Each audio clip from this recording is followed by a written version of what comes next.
This is how I used reallusion character creator 4 software in order to make this AI interaction character in GITEX event in Dubai in 2024. First thing we have is the modeling of the class. So in clothing we have to use Marvel Designer or Clothes 3D to make the clothing for the character, and then we export all this to Blender or CC4 to attach the clothing to the character with all the normal maps, the diffuse maps, the roughness maps. All this has to be exported.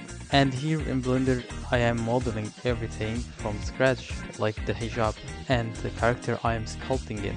And in CC4 we are attaching all the clothes and everything to the character, and then assigning all the animation with iClone and CC4. The final step is to send it to Unreal Engine and assigning all the blueprints into it. Hello? Hello. How can I assist you today?